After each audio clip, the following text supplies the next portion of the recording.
Assalamualaikum warahmatullahi wabarakatuh. Nama saya Khotunada Salsabil dengan NIM 19214225501. Saya mahasiswi Universitas Raharja yang ingin mempresentasikan tentang em, satu materi di kelas organisasi komputer. Kelas saya organisasi komputer TL 301C. Ini merupakan tugas final yang berkenaan tentang IAS. Di tugas ini merupakan tugas kelompok, jadi saya hanya menjelaskan bagian slide yang saya buat.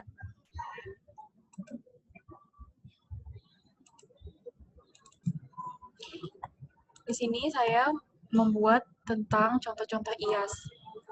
Ada beberapa contoh-contoh penyedia layanan IAS, yaitu yang pertama ada Microsoft Azure. Microsoft Azure adalah nama yang sering muncul. Tidak peduli merupakan program SAS, IAS, ataupun PAS. Perusahaan ini sangat bangga dengan Azure karena merupakan salah satu kekuatan dominan di ketiga kategori tersebut. Jadi Microsoft Azure ini udah menguasai lah di bidang SAS, IAS, dan PAS. Di IAS-nya sendiri, pelanggan yang menggunakan Microsoft Azure itu untuk menerapkan berbagai konfigurasi infrastruktur terkelola. Karena sifat layanan ini sangat berguna, Azure IaaS cocok untuk berbagai kebutuhan berupa bisnis. Kemudian yang kedua, ada infrastruktur Google Cloud. Google selalu dikenal sebagai perusahaan inovatif dan bisnis cloud infrastrukturnya dibangun dalam cetakan yang sama.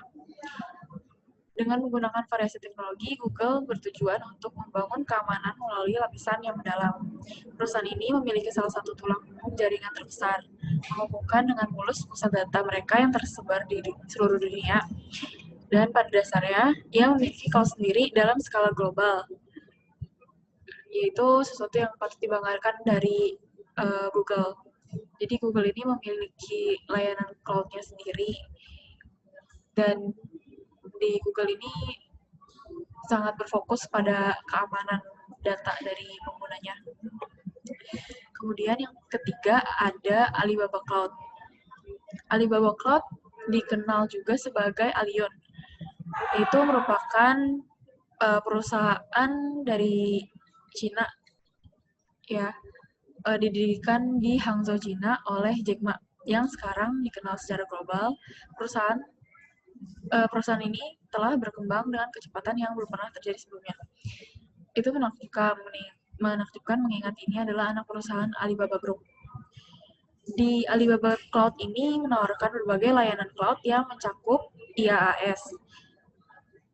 Saat ini jangkauannya telah meningkat dan pusat data Alion melayani 63 zona di seluruh dunia. Karena struktur IaaS, layanan tentunya didasarkan pada konsep-konsep Pay as you go. Alion telah dipuji oleh Gartner sebagai yang ideal untuk bisnis menengah hingga besar, karena kombinasi dari kelincahan dan prosesnya yang sederhana. Yang keempat, yaitu ada teknologi Green Cloud.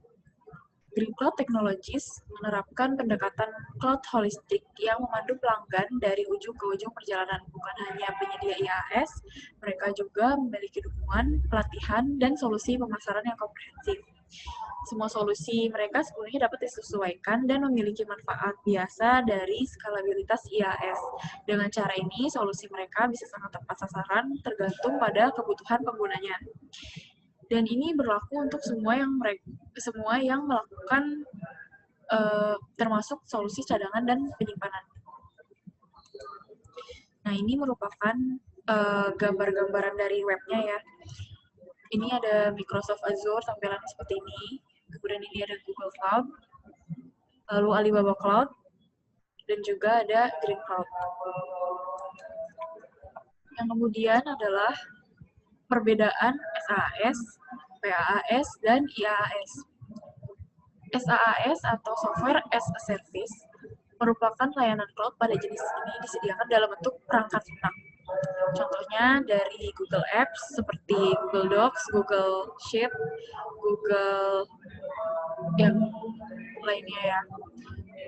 Terus ada Office 365 dan Adobe Creative Cloud. Kemudian ada PaaS atau Platform as a Service. Layanan cloud ini pada jenis ini disediakan dalam bentuk platform yang dapat dimanfaatkan pengguna untuk membuat aplikasi di atasnya. Contoh PaaS adalah Amazon Web Service, Microsoft Azure, Facebook, dan lain-lain. Hal-hal yang dapat dilakukan pengguna layanan PaaS adalah membangun aplikasi, upload aplikasi, testing, dan mengatur konfigurasi. Dan yang terakhir ada IaaS yang sedang kita bahas, yaitu Infrastruktur as a Service. Merupakan fisik kontak server dan komputer virtual. IaaS menyediakan perusahaan dengan sumber daya komputasi meliputi server, jaringan, storage, dan ruang data center. Seperti yang ada pada gambar di samping ini, bisa kita lihat perbedaannya bahwa software as a service di sini para pengguna hanya dapat menggunakan aplikasi yang tersedia apa adanya. Jadi hanya bisa menggunakan aplikasinya aja tanpa bisa merubah-rubah seperti menu, desain, ataupun yang mau dirubah sesuai personal itu tidak bisa. Jadi pengguna SaaS ini hanya bisa menggunakan aplikasinya saja. Kemudian di PaaS ini para pengguna bisa menggunakan aplikasi yang sudah tersedia maupun membuat aplikasi sendiri sesuai kebutuhan. Kemudian di IaaS di sini para pengguna bisa membuat aplikasi, menjalankan aplikasinya juga, terus juga bisa maintenance aplikasinya tersendiri. Jadi ada perawatan, penyimpanan, dan sebagainya itu bisa diatur lebih lengkap menggunakan infrastruktur as a service. Sekian presentasi dari saya. Kurang lebih yang mohon maaf. Assalamualaikum warahmatullahi wabarakatuh.